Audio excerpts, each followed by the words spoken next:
it was a great matchup and required some real thought, which is what I want. Yeah. Right, so they're starting to set up.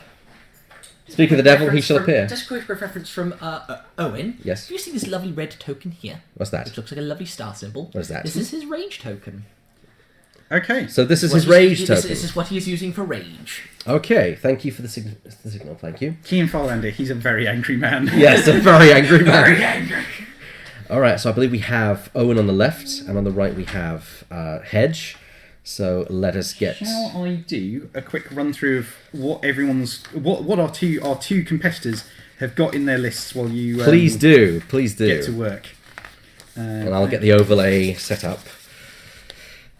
So yes, if you're in the chat, don't forget to say hello. We're all not opposed to you saying hello and giving us advice, abuse, whatever you feel. Just keep it PG. And don't forget, if you want to take part in our competition, we're giving away a Lothal, Rebel, and Baron of the Empire alt art cards, dual-sided. One of these will go to a lucky viewer who votes for their favourite list, which we will go through in the lunch break. And the winner of that vote, here at our competition, will get themselves a Paul LaRue alt art as well. So very nice. If you vote, you can get a special open event card. Right, so Hedge versus Owen.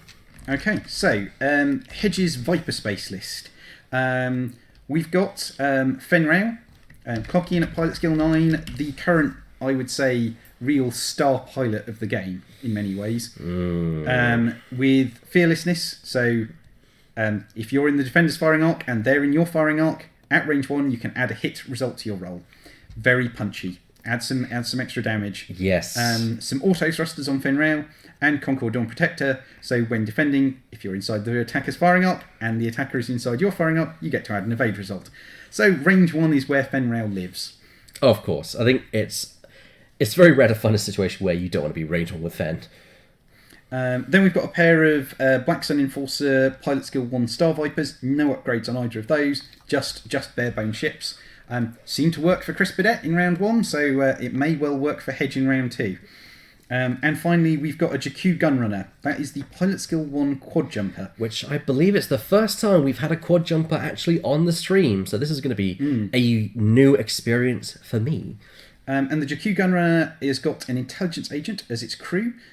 So at the start of the activation phase, choose an enemy ship at range 1 to 2. You can look at that ship's manoeuvre.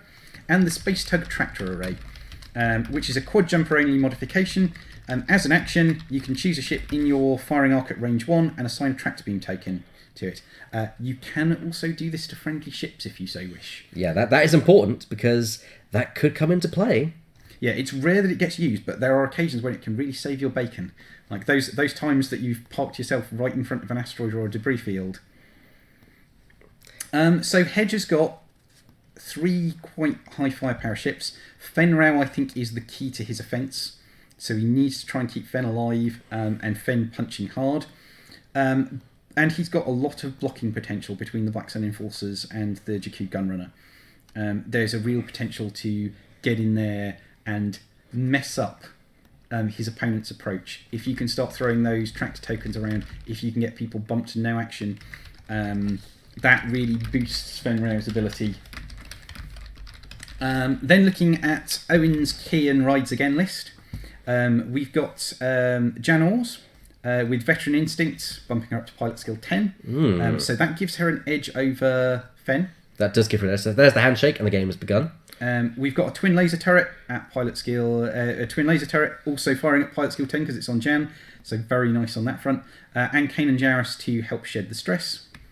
Then we've got Kean Farlander. For those of you who aren't familiar with Kean Farlander, which would be entirely understandable, he doesn't see all that much play.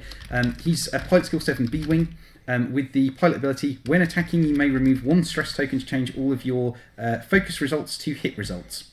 So you can burn your stress off during the combat phase to get your extra dice mods. He's coming with a collision detector, a heavy laser cannon, rage, the B-Wing E2 modification, and inspiring recruit. So he's raging for a focus token plus 3 dice rerolls, and then when he is burning that focus during the attack step, he can use inspiring recruit to take the second one off as well. So Kean goes from double stressed to no stressed during combat. And very finally, effective. We've got Biggs Darklighter with R4D6 and integrated astromech, because that's how you fly Biggs. 26 points, nice and cheap. Awesome, man. Of course. Kean Farlander. It's been a while since we've seen old Kean on the board. He was at one point kind of in vogue as the B-Wing of choice back in the day. However, B-Wings not seen a lot of play, mostly due to there's a lot of things that can generally kill them in one turn. So, unless you're flying Biggs, which, to be fair, I'm not surprised Owen has Biggs. Biggs is kind of the tax of the Rebels these days. If you fly a list that doesn't like being shot at, usually fly Biggs with it. Do you think that's kind of that's actually a very interesting question. Do you think in the long run that's been a design mistake of X-Wing? The designers clearly think so. I think Biggs' ability is quite good, but I think it has limited some of their design space when it comes to the X-Wing. I agree. Having said that, I think what the X-Wing needs isn't a defensive boost, which is what Biggs would really benefit from. It needs an offensive boost. It needs to be able to joust with things and take other ships off the board. The X-Wing is already relatively durable. 2 green dice, 2 shields, 3 hull, and then integrated astromech to give it that effectively extra shield, more or less. Yes. But it's it's past its prime. Yeah, it definitely is. It does need something. And okay, what would you do for it then? Go on. Maybe we discussed it before, but I want to hear your opinion. If I'm changing the standard T65 X-Wing, I would give it a title where when you execute a straight or a K-turn maneuver, assign a focus token to the ship. As it turns it into a jouster, and it means that it can K-turn and still have attack modification. It also then means that it couples nicely with targeting astromech. So when you K-turn, you do your red maneuver, you get a target lock and focus. And it also means that if you want to slap a cheap torpedo onto your X-Wing, you can shoot it with some modification. Yeah, that's true. Do it as a 0-point title of some description. Now, Ian has pointed out very rightly that the interesting deployment on Fen has meant that Fen can't go fast in this version. I'm a bit uncertain about Hedges' positioning there. Yes. Having said that, Hedges is a tremendously good pilot, so he may well have something exceedingly cunning planned. I don't doubt it from him. not wishing to Baldric this whole thing, but I think that wall approach he's taken might cause him some problems as well, because there's quite a lot of clumped obstacles here, and I think that might hinder his approach. I think what he wants to do is start splitting his ships up at this point. Yes. Which hopefully will be what we see here. There's a 2 forward, it's a 3 forward from the Jakku Gunrunner. I'd actually do something very different for the X-Wing, personally. I've always thought that the X-Wing could benefit from, it's not a defensive mod really, but the ability to discard a token that you assign to discard a token from another ship. So, and I think that ties very well for pilots that don't really need it. Yet also gives boost for those that do. Garvin can spend the focus, pass that to someone else, which then they could spend that if they wanted to at a later time. Doesn't really help Wedge, but Wedge doesn't need help. He lowers agility already. He's already very good. Luke doesn't need the token. He gets modification defense anyway. Yeah. Wedge can strip 2 tokens from doing that and the attack. I just think taking a slightly too tight approach here. I think that might be a bump. That is a bump there. It's good to get the bump this early. Oh but... no, that's just cleared. Oh wow. I think he probably wants us to try and break up that formation a little bit though, and he has turned in towards that asteroid, which I think may prove problematic. Yes, because he's either going to have to go bank right and go around, or he's going to have to somehow turn hard and just go for it. But yes. I've been to see a non-unique Red Squadron title for the T65. That was team play. Similar to what Elliot is saying. Thing is, that locks the T65 into being a team player, which I think you really need to give it so that it can stand on its own fairly well. I just like the idea of squad-based mechanics where it requires you to play multiple ships at the same time. I would be very interested to see squadron mechanics come in, because it's clearly something that they're starting to experiment with Armada. That's true.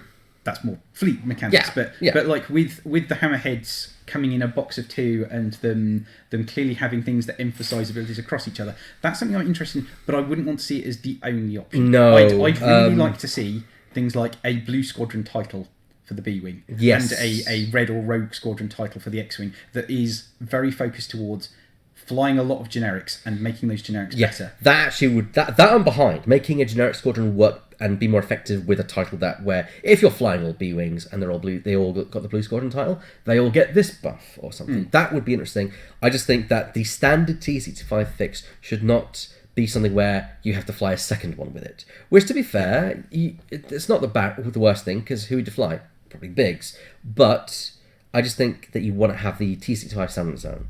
And I think being able to strip a token will be effective. Your idea is also very good, just assigning a focus token. I think they could all benefit from that in many different ways. And you're right, it's an offensive thing they need, not a defensive thing. So it doesn't really affect Biggs. That's why, as much as I like the idea of giving the T65 a barrel roll, so that effectively the T70 has a boost and the T65 has a barrel roll, it just didn't seem like a big enough effect for me. And it does make Biggs a bit of an issue. I think a barrel roll isn't necessarily what the T65 needs anyway. Like, vector thrusters on it is nice, and it really helps the high pilot skill pilots, but what it doesn't do is it doesn't do anything for, like, Biggs, it doesn't do anything for Hobby, it doesn't do anything for Tarn or, like, any of the low to middling PS ships. Yes. And I think I'd like to see those be made viable and be playable more. Like Garvin-Drius has got a really interesting ability, and it's a nice kind of like synergistic play well with others. It's very Rebel in the way it works, but you don't see him because thank you, Badger, for following us. I'm glad that's working. I still think that it needs something, and I think the designers are working on it, but it's one of those things that you need to get it right. It's the one ship everyone has its eye on, thinking this needs a fix, and it's the title ship of the game. Yeah. You know, you can't have a game called X-Wing where the X-Wing itself is not very good. It doesn't need to be the most OP ship in the game. It needs to be competitive.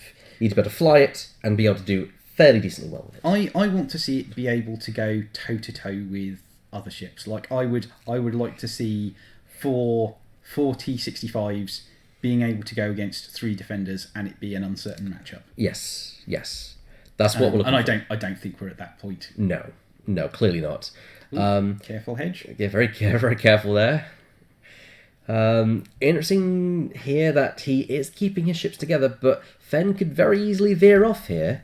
One hard turn. Yep. Like, bring yourself around the far side of those asteroids. And that would bring... Yes. Having said that, with Owen now turning the other way past, you don't want to have Fenn isolated and the only available target. That is true. That is going to be painful. Yeah.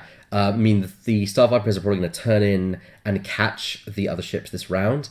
Owen going towards the asteroid was a bit of a mistake on his part. I do think he didn't consider that, and it did lock him into doing this manoeuvre this round, and that means he's now reacting to Hedge. A couple of T65 titles could be interesting. One emphasising squadron play, one making them better on their own, aka Red Squadron plus Rogue Squadron, worked on the Defender. I agree. I really do. I think that, I think that would work. Okay, Hedge, I think, may have just bumped Fenn into the back of the Jakku Gunrunner there. Not catastrophic at this point, but I think Hedge's formation is a bit too tight, particularly given the variable speed of his ships. Agreed. Fenn needs to be going fast, and I think what Fenn possibly needs to do next turn is take a turn to break away, maybe do a 5 forwards. There's a and then like loop back round and come into the fight. Now here's where it's going to get difficult for Owen, because a 2-turn won't catch arcs on those opposing ships. I actually here's an interesting idea. Would you do a 2-bank with both the X-Wing and the B-Wing towards the towards Cloud City, and then K-turn and come back into the engagement for a 3rd round or 4th round? Because then the 2-bank would get you distance enough that they aren't going to be able to hit you. And then you could K-turn, come back in when you're in a bit better position, you can call it on your game. The problem with that is the Hawk. The Hawk is not hard, it doesn't have a K-turn, it's hard to turn around, you'd need to make sure you plan that right.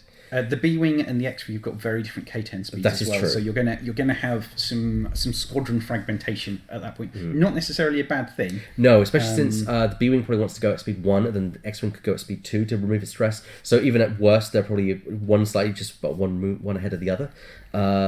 If you work with your banks, you might be able to mitigate that even further. I think both players have clumped their squadrons slightly too closely. I think both of them could do with a little bit more space to manoeuvre. In particular, Jan can quite happily range off a little bit from the rest of the squadron, because she passes stuff out to range 1 to 3. Her TLT quite happily works out to range 1 to 3, and it runs the risk of her not being protected by bigs, but I think I'd take that risk for a bit more space. Ooh, I just had an interesting thought. X-Wing. Maybe when you discard a card, you may assign a focus token to your ship. So when you discard an asteroid, you assign a focus token. When you discard a torpedo, you immediately get a focus token, which you could then spend on a torpedo attack. It's quite an interesting idea.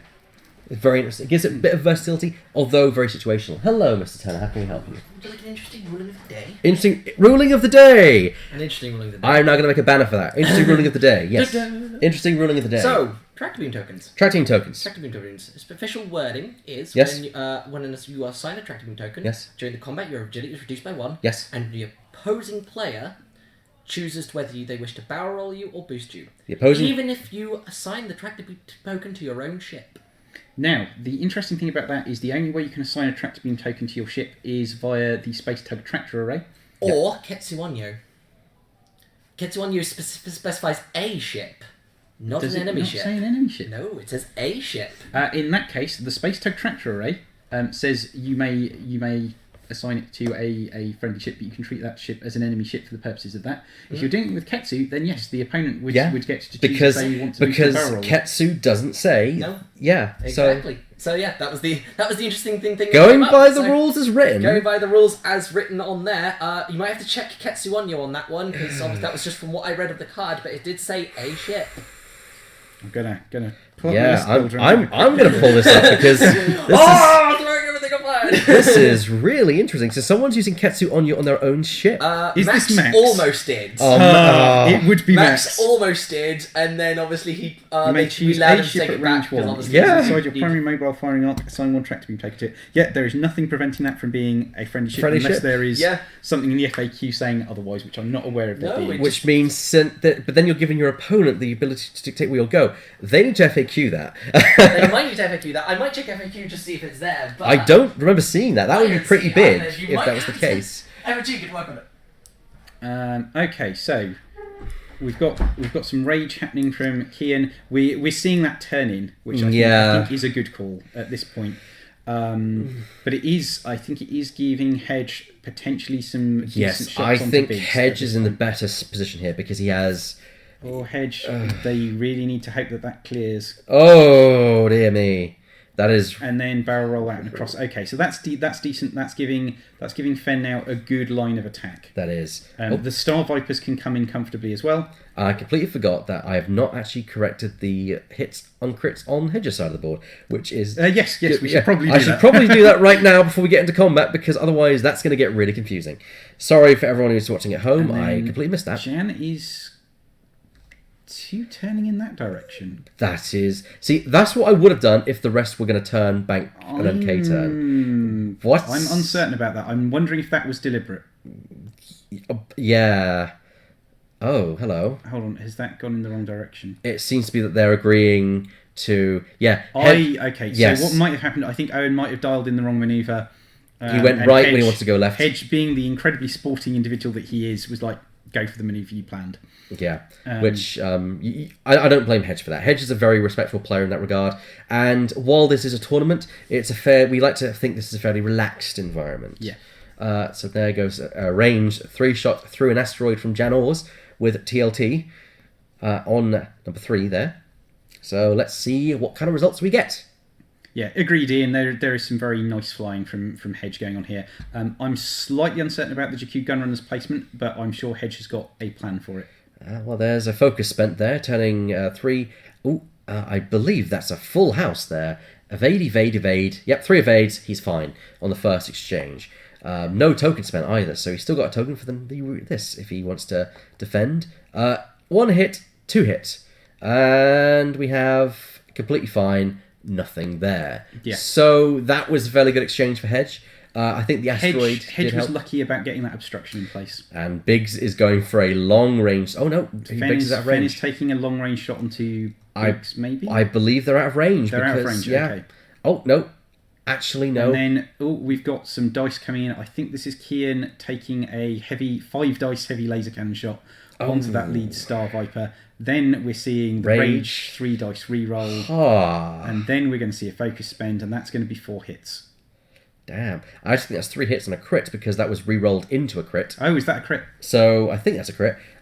And we have blank, evade. I believe that's number 3. That's taking a shield off, and then 2 hits. 2 hits or a hit and a crit? Hit and a crit.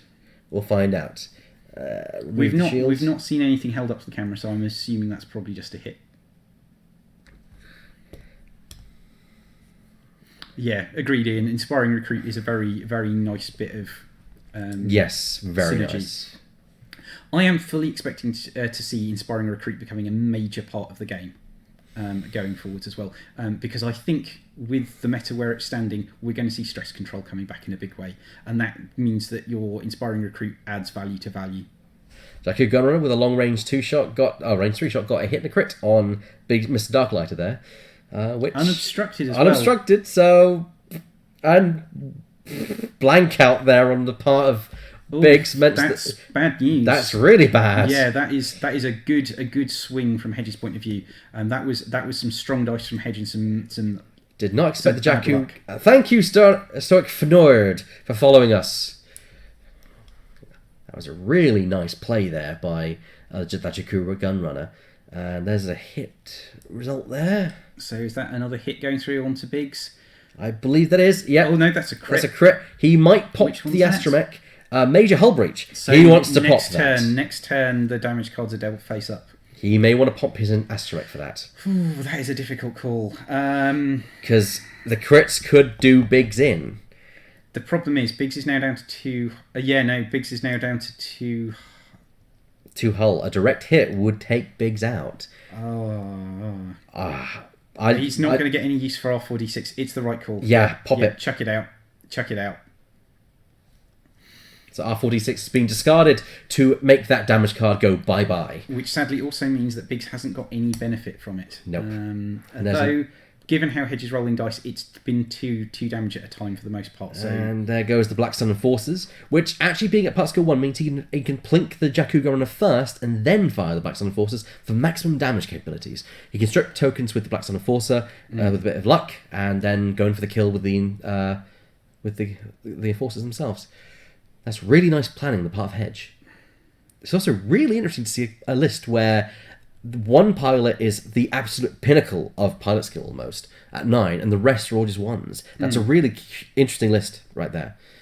And we're going into the next phase where it's completely up in the air who's got the advantage. I would like to think that it's on Hedge's side here. If I was Hedge, I would push number 3 forwards, probably a 3 or maybe even a 4 forwards, and give yourself a blocking position, and then slow roll number 2. Yes. To keep a wide open fire up. Well, I don't know. Number 3 is the one that's been damaged as well. So if you can get the blocks off with number 3, you're taking a little bit less damage. Because I think actually no, you're right, because Owen can't remove the stress right now. So that means he's going to have to do a green, which is going to be a 1 or 2 forward for the B-Wing. So, I mean, if he was unstressed... I think he is unstressed. I think that's still the rage token. Next to it. That's true, yes. Yeah. Because I thought I'd shoot the B-Wing forward 3 and try maybe to hopefully get out of arc of the 3 and 2. Because you want to try and go for Fen Rao and catch Fen Rao. Yeah, I think the Gunrunner's got some very limited options. Maybe pushing a 3 forwards. Risk the stress. Maybe if he wants to avoid the stress, a 1 turn. If he doesn't care about the stress, then definitely a 3 forward. A blocking position would be decent for it, right there. It does mean he doesn't get the space tractor array, which could be useful to break up that formation a little bit.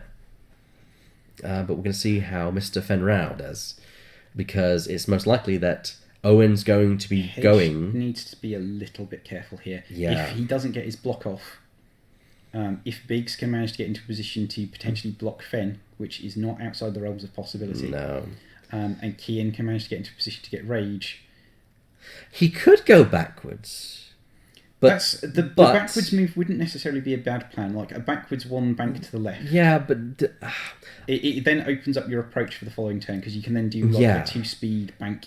Yeah, you could do that. Banking. You are taking yourself a bit out and a bit at long range, but I guess it doesn't really matter when you're the Jakku Gunrunner, really. But we'll see. I do agree with you about the blocking the Fenrau, though. Because if Biggs blocks Fenrau, that means that Kian is going to have a chance to shoot 5 dice at Fenrau. And that means no extra dice for Fenrau either.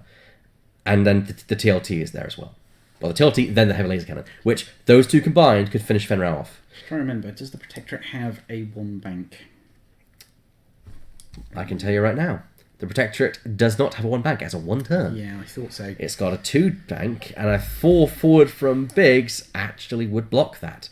However, Hedge is a very skilled player, and he might see that coming and dial in the 2 turn, and then boost and barrel roll to get arc on Jan. Boost or barrel roll, though, because there's no double action on Fen. That is true. I'd go for a boost to try and get into the donut hole of the twin laser turret, which would also dodge the arc of the B-wing in the process as well. Yeah, if Fen can manage to get in there and start making Jan's life miserable, that's a win. But I think he's going to struggle to close the range without getting blocked. Jan is the weak link in the chain that is Owen's list. If Jan is taken out, then Kian will eventually crumble, and so will Biggs. The key thing is, though, you have to make sure you can't shoot Biggs. Which is very easy with Biggs being right at the front. You could just get past Biggs, and then you're free to shoot at either the B-wing or the Hawk. And I think that's what Hedge might aim to do, which I'm always opposed to doing that, because in my opinion, the sooner you take out Biggs, the less you have to worry about him.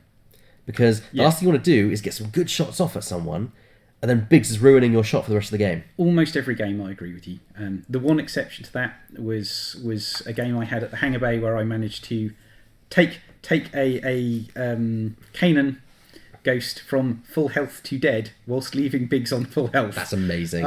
But that was exceptional circumstances. Me getting very lucky about the range bands I ended up in. I've seen that a lot with my Cassian Biggs and Corrin build, where people will try and go for Cassian if they can, or even Corrin if they got the shot on him, if they have to shoot at Biggs. But I don't care, because they do damage to Cassian. Then the next round, Biggs is in the way, and it's almost like those shots are wasted because now you've got to shoot down Biggs. It's particularly a real trap if there's a regen ship in there. Yes. If you've got an R2D2 Corrin. Yeah. Just take Biggs off the board. No, not my Corrin, but but like you do not want to run the risk of doing a little bit of damage to a ship that can then start putting those shields back on, and you're having to then like whittle Biggs down. Miranda's the worst for that, I think, because she can use that offensively as well. She can burn that shield, get the extra dice, and kill you before you kill her. But Hedge is having a real hard think about Fen here, and I think that's he's got to get this call right, because if Fen goes down, and there is a real risk of Fen going down if Fen goes down, then it's very easy for Owen to dodge out of the way of all those arcs with the B-wing and its barrel roll potentially, or just simply plan maneuvers and just go for it, because Jan moves last. Unless she's blocked, she's going to get a TL until she's T-shot. So I don't think those 3 ships could stand going against the X-Wing, the B-Wing, and the Hawk without Fenrau to back them up. Fenrau is the power. The rest are there to be a combined power. Yes, the headache on Jan is... The veterans on Jan is going to be a headache. Yeah, pilot skill 10 TLTs are very strong. That's a good point, actually, because Fen moves before Jan, he's going to preempt where Jan is going to be. So that's also a good point. I didn't consider that, but he seems to be rethinking, or at least checking all his moves. I'd be very surprised if we see anything other than a 1 forward from Jan here. Yes, I think so too. And Hedge probably thinks that. 3 or 4 forwards. That looks to be like a 4 to me. I could be wrong. I've been wrong before. It's a 3. 3 forwards. So that gives him some options for hemming in Biggs. Jan won't get a TLT shot on that one, but she probably counts the Gunrunner and number red 2. Okay, so Hedge has got a decent blocking position here in that if people turn in. I dare say he's a and Hedge. There we go. It's 3 forwards across the debris. Yeah. Hedge is just just taking that on the chin and getting himself the best positioning. I think that's the right call. I apologise in advance for this. I'd say he's hedging his bets. Sorry. Golf clap Sorry. time there, I feel. There's a 4-4 from Biggs. Exactly what you thought, trying to block Mr. Rao. Now Fenn's done a 1 turn. It's a K as well. Now that is quite good. Now that is good. If he's managed to block Fenn, that is tremendous. And the K turn is actually a very strong call here because that gives him arc onto all of the rest of Hedges. Do that.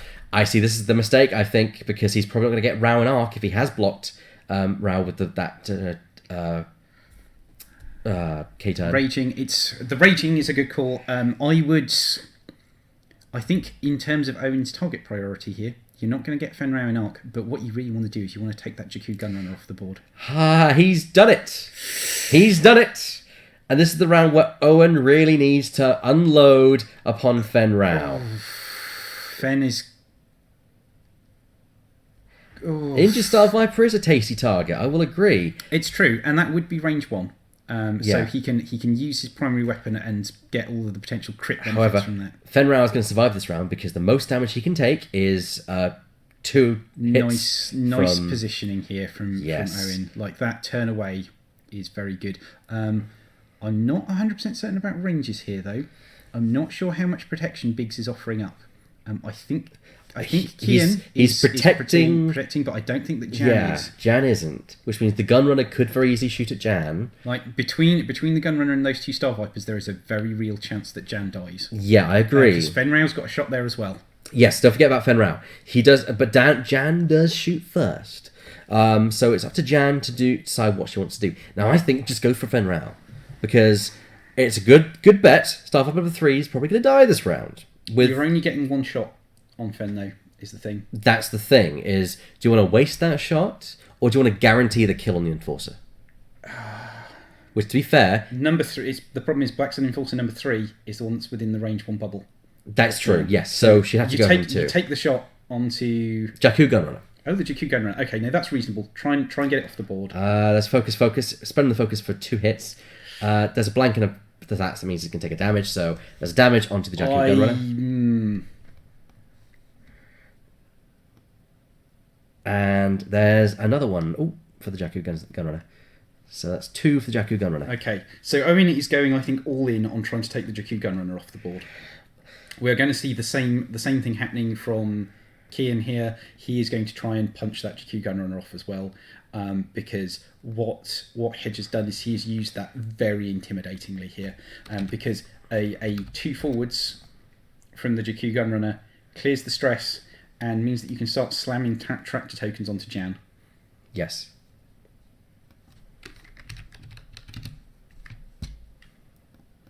Sorry, I've got to sort this out. A slight accident with the overlay. Very complex overlay.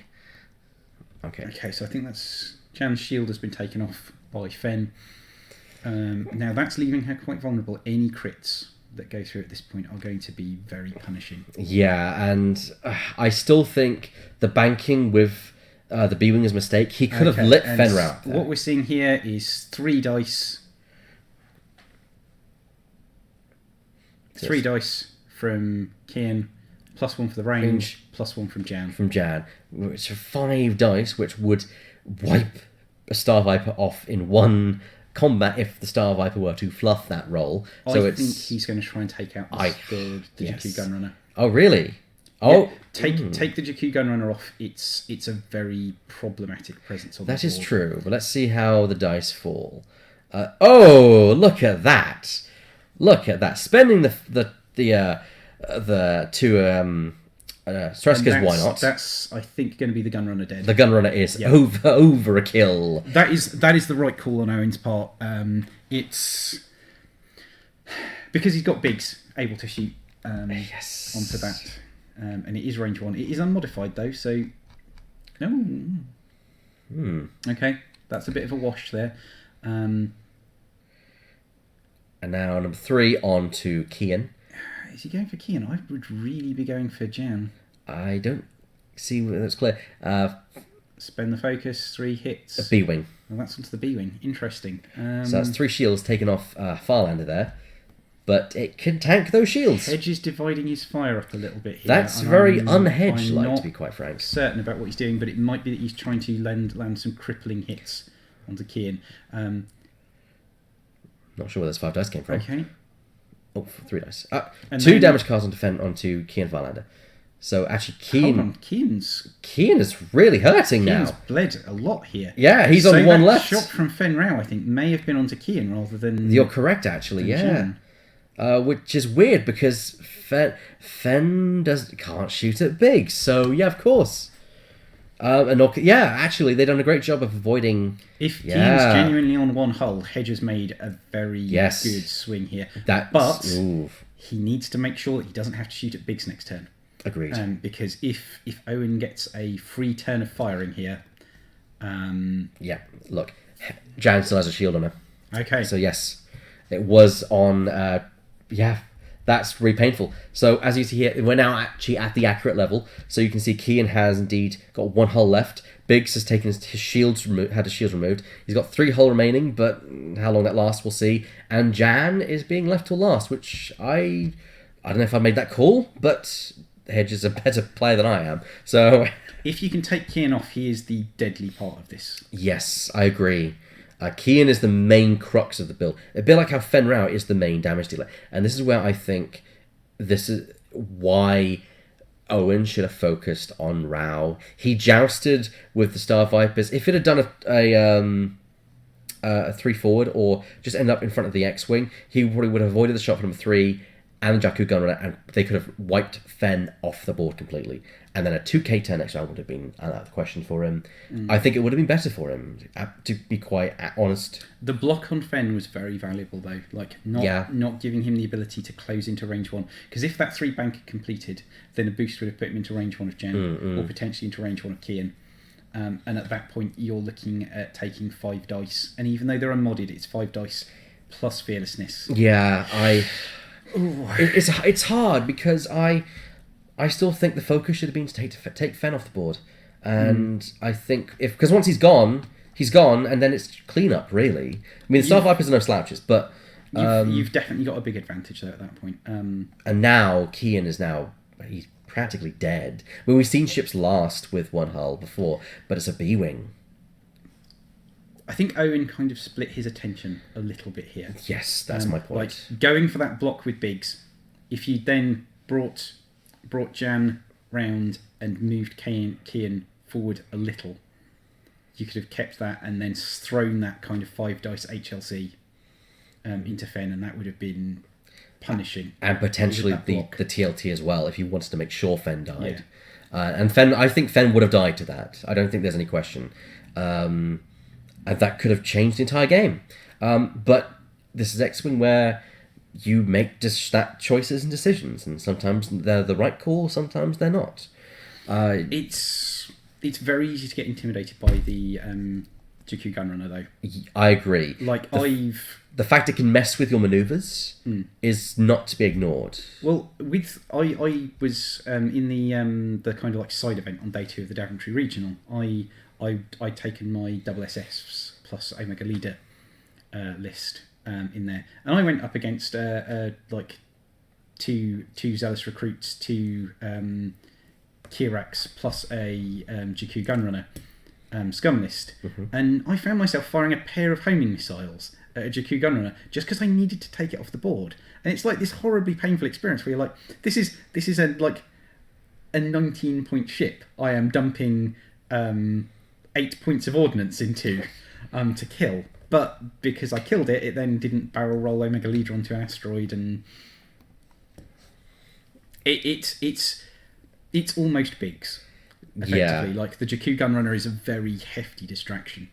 That is true, actually. I didn't consider the almost Biggs-like effect to where people would say that thing needs to die, because I myself, actually, the other day when I faced one, did look at it and think, that thing needs to die. So you've got a good point there, where it's a Biggs that's not enforced by mechanics. It's one that's enforced by the mindset of the player, or the opponent, I should say. So that is a very interesting point, and I think you're not wrong. I think that's a very That's a fairly good and fair point. Okay, people watching at home, this is round 2 of 4 rounds. No top cut today. We don't do top cuts here at Athena because time constraints, and they go on very late most of the time anyway. Yeah. But 4 rounds still decent. When we do our store championship, that will certainly be top cut then. But I expect we'll probably have 5 or 6 rounds before we have the top cut. I think Kian's short K10 is a blessing and a curse here. Because Hedge has got a lot of board control. And there is a real risk that Fenrau just comes round into the side of Kian and blows him away before he gets to shoot. If Hedge really wanted to be annoying, he could move number 2 and bump into number 3, and therefore block the K-turn by the back of the B-wing. Not what he's going for. Not what he's going for. I actually think that's what he would do, because I think that Owen will be going for the K-turn this round. My own prediction, I could be wrong, but if he had blocked, he would have blocked King entirely. And King would have been out of position and been a sucker for Fenrau at that point. There's a focus token there onto the StarViper number 2. So I think there's a real risk that the StarVipers don't get a shot this turn. I agree. Not necessarily a huge problem. No. But, okay, just 1 forwards from Biggs. That's actually going to help Biggs survive this turn. Yeah. But there is also a risk that Fenrau smashes into Biggs or hops over Biggs. At which point... And there's the 2K turn. This is why I would have blocked my own ship, because then I'd be sitting behind where he ends up, essentially. I think Owen's done quite a good play, though, because I don't think there's a position that Fen can easily go into to get a shot onto Kian. Yes. Maybe a 4K? But I don't think that's what we're going to see. Hedge's Because like a 1 turn wouldn't do it, a 2 turn would get blocked and cascade back. And I'm not 100% certain we're going to see Arc being maintained here. Well, we'll see how it all plays out. By the way, for anyone watching in the chat, make sure you are following us, because... Ooh, that's going to be very close. That's very close. I think that's just smidging in. I think with that one, again, I would have been sneakering ships off the board and moving stuff around. Yeah, to get maximum accuracy. That's one where the accuracy is absolutely vital. And here we go, Jan Ors. Whose only viable target, by the look of that, is probably Fen. I think you could attack number 2 if you wanted to, but I think Fen is the best target because again, no tokens, no nothing, just he's going for number 2, which is undamaged. Unless it's the damaged one, we've got the numbers mixed up, but I highly doubt that. We're the right way around, I think there. I still think Fen is your best target. Number 2 is not a threat. Fen is a threat. Thank you, Nirzo Z85. The crit, focus, up for 3 hits, and evade, focus, blank. So... And then second attack, and nothing as well. So I think that's 2 damage onto Fenrau by the look of that. Nope, it's on the other StarViper. Okay. Again, I think that was a mistake. I think Fenrau could have been a better target. Is Fenrau clipping? Is that clipping the base? If that's a range 1 onto Kian, that is dead. That is hugely important for Hedge. Oh dear, look, it's very close. It looks to me like it's just in from here. I think we're probably looking at just in. I'd be inclined to get Chris to come over and do a dirty yokel on this. Do a judge call on this. And this is... That's vital. This is a game deciding shot. Let's see what they decide. They're checking range, it seems. So I think they've decided that he's in, and this... That's in. There we go, it's in. It's in, but range 2. Oh, 1 hit. That's enough. That's all enough. Needed. That is probably going to Hedge, I think, at that point then. Owen's got a lot of work to do. Yeah. Having lost Kian. That's not bad. Hit crit onto the number 3 StarViper there. Spend the focus and evades the entire thing. So, good exchange, but not good enough. Biggs is at least free to K10 next turn. That is true. Which gets his arc back on target, but that potentially leaves him hugely vulnerable to Fen. And Fenrau is probably going to have no problem getting within the range 1 donut hole of Janos. Then again, he doesn't know where Janos is going to go. So there is the advantage of that. We think it was range 2 because of the positioning of the Archean. I think that was just clipping on the far corner of Kean Farlander's base, and therefore not quite getting the range 1 for Hedge. That's why there was only 3 dice rolled. Because if it was range 1, it would have been 5 dice entirely. Because of 1 for range 1, 1 for Fen Rao's ability.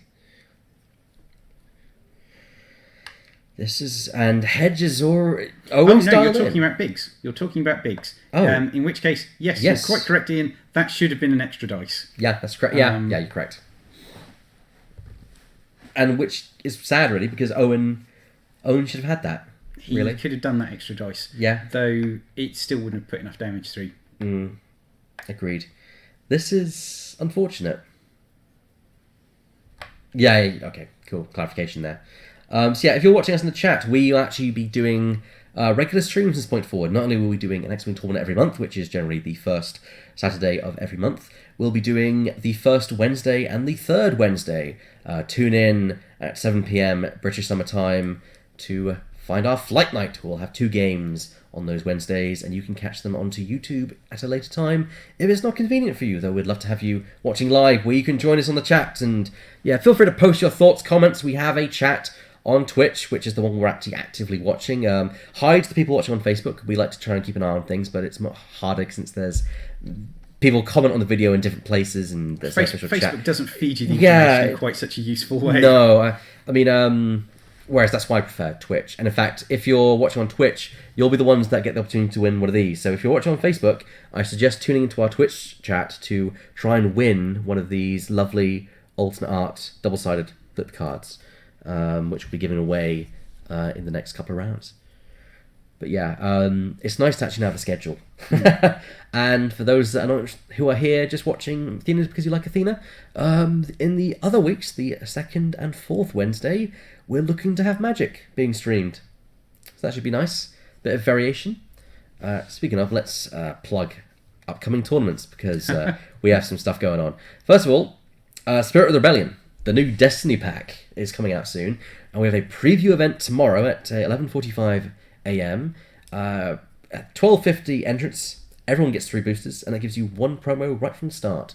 And you can complete 2 other objectives to win 2 different promos. So there are up to 3 different promos available in that tournament. And we're also let's get my tongue back in my mouth, starting a league on Monday. So that should be fun to get Star Wars Destiny flying once again. A big thank you to the 3-Man Meta podcast for helping us get the event sorted. There's a lot of interesting looking Rogue One content coming from for Destiny as well. Yeah. I've not quite got into the game yet, but it's tempting, there, isn't it? There on my radar. It's very tempting. a 3-turn from number 3 StarViper there. Pretty safe.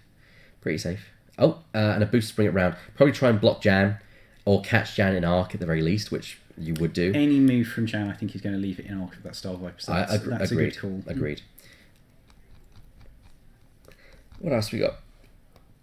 And in just a week's time, we have the Pokemon Spring Cup going on. So if you're a Pokemon player, make sure to come down. Tickets are available on our website and can be purchased on there, or you can come purchase them in the store. So that's nice. We've got another summer event. Oh, and a long 3 maneuver from Biggs. Turns in, and I think that's just going to bump in, unfortunately. I don't know. Don't know about that one. Yeah, that was a 3-turn, I think, by the look of that. So yeah, I think that's bumped onto the rear of those StarVipers. Which also means that... And Fen has got a clear shot. Is Fen going to bump Biggs? Looking at it, I don't think so. No. Oh dear. That is really bad. I think we may be seeing Jandai and Biggs being the last ship left, which is not really what you want. A rare circumstance. This might even, in fact, be everything being at range 1 of Jan as well, so Owen might not even have any shots from her. I think what he needs to look at doing at this point is... I think Fen might actually just be out of arc of Jan, and also at range 2. So he's shooting at Fen, which I think is I think it's a couple of rounds too late, but okay. But if Jan doesn't die this turn, which she's bumped 1 and take spend focus to take, be fine. And again, and fine. Okay. So- Owen really needed both of those to go through. He did, yes. And now Fen does have a narc. Focus, that's actually really good on the part of Owen. There's an evade. He's surprisingly actually tanks that. That's gone okay. That's a lot better than I anticipated. Range 1, I think, from Biggs there. Oh, No, range 2. Range 2. There's 3 hits though. And 3 is dead. Dead. At the very least, that helps Owen in terms of some MOV. Yeah, that does help considerably. And it's one less blocker on the board. I don't think this is a done deal yet. No. It's anyone's game to play. Jan could do with not taking too much damage from this shot from the StarViper, though. If this punches too You say hard. that, and there's 3 hits right there. And there's 1 evade, so Jan takes a shield and a hull. That could have been worse. Could have been a lot worse. I would take that, although she's now starting to hurt, and Fen could very easily kill her next round. Oh, it's a blinded pilot. Oh no, that is bad. That's bad. That is bad. Because I think that wipes the whole TLT as well. Yeah, it does. Damn. Okay, so now Jan is considerably very much in a unfortunate situation where she's going to have to avoid being shot at if she wants to get another shot in. Okay, so I am predicting a 3S loop round to the right for the StarViper number 2. Get yourself into a decent firing position. A 1 hard turn to the left from Fen to get your arc back into position. Yeah, the one where you can't attack. I hate it especially since... It's very punishing. In fact, it was you, who did that to me twice. Yes. On my ghost with Kylo Ren, wasn't it? Yeah, Yes, it was Yeah. you. Yeah. That's why I hate Blinded Pilot, and why I hate Kylo Ren. I'm sorry about that. but it's a perfectly reasonable strategy. I would have done the exact same thing. So... I think it was the last game. No, it wasn't the last game we played. Last game was Escalation, but I think the one before that was. Yeah. It's when everyone was worried about the great scourge of Kylo Ren coming to the game. Which we've not really seen. I think he's not quite efficient enough. And to be honest, Gunner plus Hotshot Copilot does more reliable damage. Sloop, as you predicted. PS0 is quite nice. But it is nice on very specific ships. Like it's good on Fen, it's good on Suntir Fel, it's good on anyone who lives or dies by their pilot skill. But if, for example, you're going up against a swarm of generics or just 1 or 2 lower pilot skill thing. No, wrong side, guys. Wrong side. Oh, damn it. Yeah, they just realised that. No. Have they? No. Okay, I'm going to have to go and sort that out because that's important. Yep.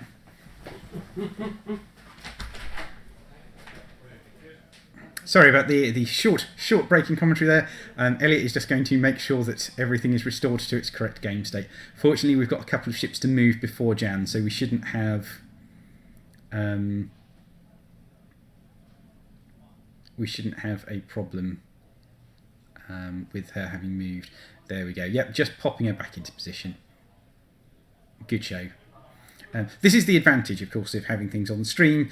You've got not just the 2 players who are heavily invested in the game, who are desperately trying to keep track of each individual effect, what the current state of their ships are, and plan for probably a round ahead of where they currently are. But you've got me and Elliot sat here being able to be very casual and relaxed about the whole thing because we have no stake in the game. So it's very easy for us to spot these mistakes. Whereas for a player halfway through the game, the precise positioning of a ship may be something that can slide a little bit very easily. Yes. Good point, Subadol. Just pilot 0 crit on an ace is very bad, but I think you can mitigate that somewhat. Especially if it's a lower ace. But I had a bizarre experience one game where opening shot of the game, Fenrir got pilot skill 0'd. At which point Fenrir became this hypermobile blocker for the rest of the game. That's the thing. Is that it was bizarre. Yes, it's terrible, but if you can make it work, I mean. There's probably no better blocker than Fen Rao, especially since he then gets a dice if he's then in the middle of formation. Yeah. Flipping a crit face down. I'm not sure what the crit was, but it was the one that blinded pilot. Attacks flip face down. Yeah. So, yeah, ouch. Fen Rao on Janos. That should be range 2 at least. Which yes. it has to be on Biggs. It has to be on Biggs because All right, focus, focus, focus. That's where Hedge made a mistake. He target locked Jan. Oh, of course. So actually, that's a bit of a rookie mistake there. But I guess in the height of combat, It's very easy to lose. and a blank out there means that poor Bigsy boy is most likely going to take 2 hits, but is still alive, just barely. Yeah. Hedge could have done with taking Biggs off the board this turn. I don't think there's a serious danger of the game escaping him at this point. No, I think it's pretty in his hands. Like Jan losing that turn of TLT fire was very punishing. But yeah. So, big specialty. Not quite dying when you want him to. Yes. Amen to that. Amen to that. To be fair, I'd say amen to that because there have been many times when I've been on the receiving end of that. I'm like, yes, he's still alive for one more round. And that's all you need. Sometimes all you need is one more round of Big's living. My list pretty much survives on that. One more round of Big's living is one more round of Corrin raging with nothing going at Corrin. So that's pretty much what I expected from the StarViper at 3 forward. Yeah.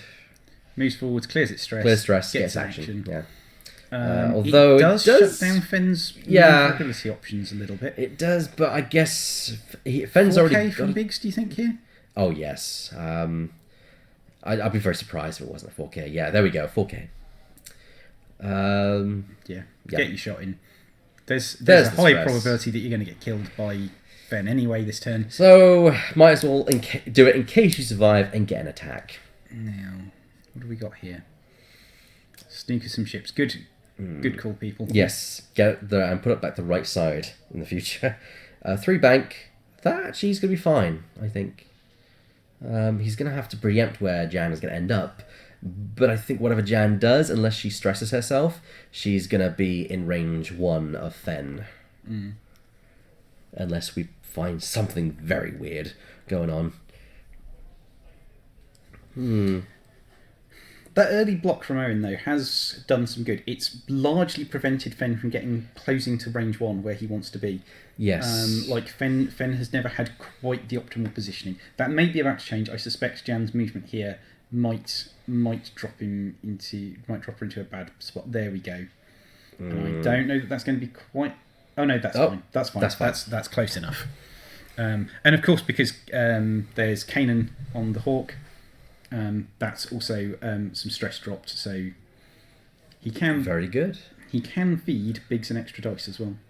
That is true, and Biggs is going to die. So because Biggs is and it's Jan who has to have no stress. So yeah, TLT, spend the focus because all those results. Now at this point, it is becoming utterly imperative. Yeah, that's 2 damage onto Fenn. Hedge has to kill Biggs. Yeah. If Hedge does not kill Biggs, I think the game slips out of his fingers. Especially if Fenn because that's range 2 as well. 2 hits, that's all you need to kill Biggs, and that's Biggs. Not quite enough. Okay. Donk. Boom. But it is not game over yet. No. If Jan can manage to tank this shot... She could... I don't know how, but she could draw this one out. There's 2 hits. There's an evade... She cancels 1. There's another one there. Oh, actually, there's 3 hits in there. That actually could be it. I think that's it. Yeah, I'm looking at this. The numbers seem to suggest that Jan is dead. Yeah. And there's the handshake and it's over. So it really closed very quickly at the end there. It started to really suggest that maybe there was a shot for Owen to come bring it back. However, Hedge was able to shove out enough dice to kill Biggs, and at that point, nothing else could be done. Hedge had... That last turn was very important for Hedge. Very. If he hadn't taken Biggs off the board, there was a real risk of Fenrir going down. If he hadn't taken Jan off the board, there was a possibility that Jan might stick around just long enough to plink another 2 points off Fenrir. And as it stands, Hedge is doing okay, but he has lost some MOV there. That is enough points down that he might have to play exceedingly well for the next 2 rounds to win this one out. I agree. I completely agree on that one. So, Robin, do you like chess? I've played it a little bit, but I have to admit I'm not a skilled chess player. Nor am I. Stretch of the imagination. Nor am I. But I'd like to point out our friends on Kickstarter at Dog-Eared Games are actually making a new version of chess called Colour Chess, which involves the chessboard being made of various colours and you can only move to certain colours. So it introduces new elements into the game, I believe. That sounds like a brain ache there. Not only Excellent. that, they also introduce a team game where you can actually pass pieces to your fellow teammate as well. So very interesting variations. They're now live on Kickstarter. We held a launch event for them last Friday. Last week on Friday. So yeah, go and check them out. You can find them, and I'll get the link right now. Kickstarter Colour Chess. Local companies, here in Norwich that make Excellent. it. So nice to actually see something come out of Norwich that isn't mustard.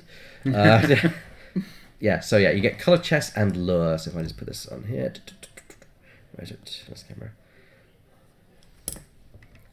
So they're just about halfway to their goal. I'll post the link there. Go check them out. It's a completely different game run by Tom Norfolk. Very nice guy.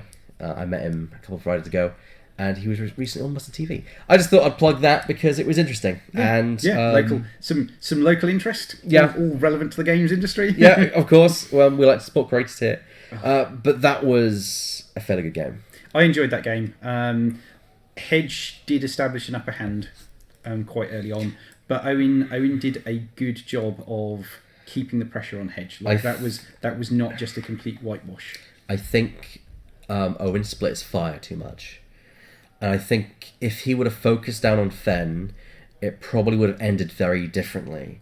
Even then, I think there's some things that Hedge could have done to make things a bit more harder for Owen. If he'd blocked the K-turn, which it killed Biggs anyway, or killed Kian anyway, but I think it would have guaranteed that Kian would be in out position should you not kill Kian. I just think that it was better that Owen made a mistake that cost him the game, which is killing Fen. I think going for Fen would have helped, but I think Hedge made a very good move with that 3 forward across the debris field. Yes. It looked like a bit of an iffy decision at the time, but what it did is it put the Jakku Gunrunner in a position where you could not afford to avoid it because next turn it was going to be a real thorn in your side. Agreed. And it meant that Kian didn't just blast that Black Sun Enforcer in front of him off the board. And if he'd had the opportunity to do that, between the combined firepower of Kian and Kian and Biggs, that would have been a dead StarViper. And that StarViper being gone would have been a notable dent in Hedge's firepower. Agreed. But hindsight is always a good thing.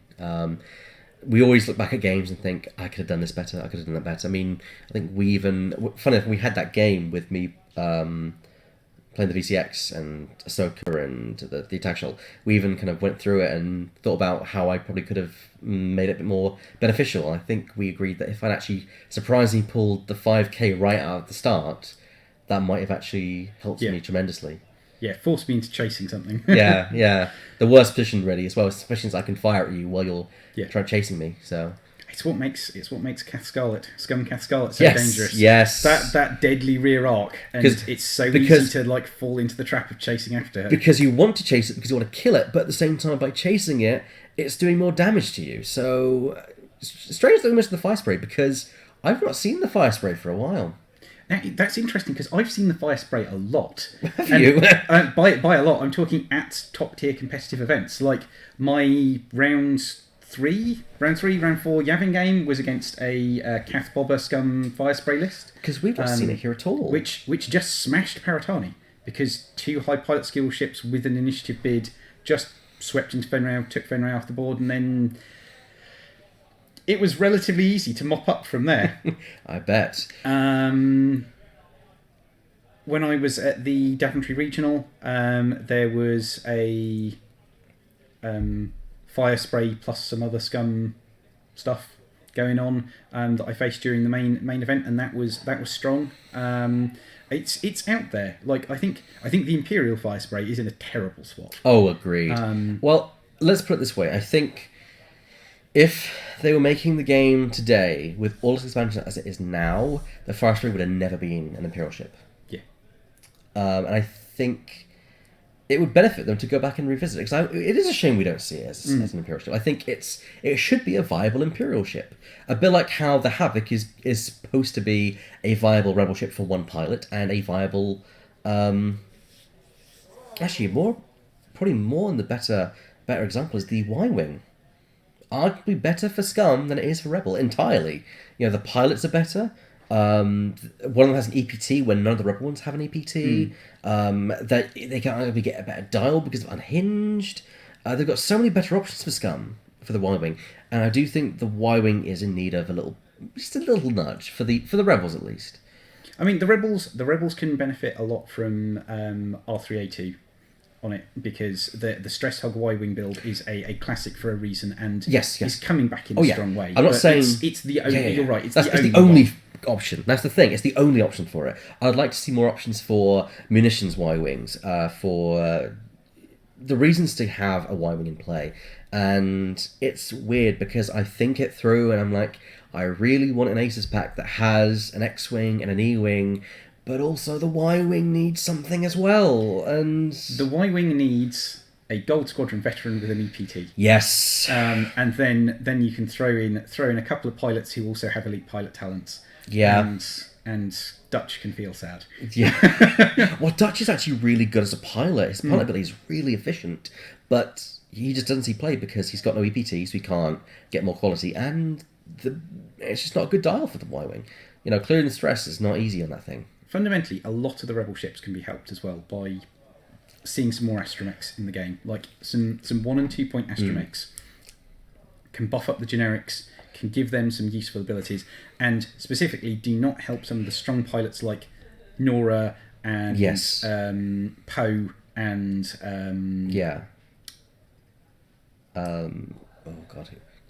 Corrin, there we go. Who are all very wedded to a particular astromech. Yes, I agree.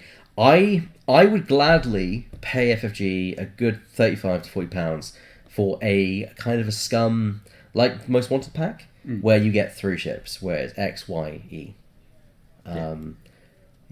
I'd love to be able to get a pack like that. Fix all things in one swell swoop. It means you can get maybe have the BTLA title for the Y-Wings in that pack as well. So you'd have to buy Most Wanted now. You can just buy that pack first Rebels. You could have the generic Gold Squadron with ETP, as you say, new pilots for the Y-Wings, new pilots for the X-Wings, as well as its fixed card, E-Wing, new pilots and fixed card, etc. And just spatter in a few unused Rogue One content for good measure, like K2SO. I am really taken with the idea of kind of like a Rogue One Rebels pack. Do an X-Wing, do a Y-Wing, do some new pilots for both, bring in the Rogue One content. And the thing that I've seen people put forward as a suggestion, give the Y-Wing a title where you can trade its turret out for a crew slot and introduce your K2SO crew card at that point as well.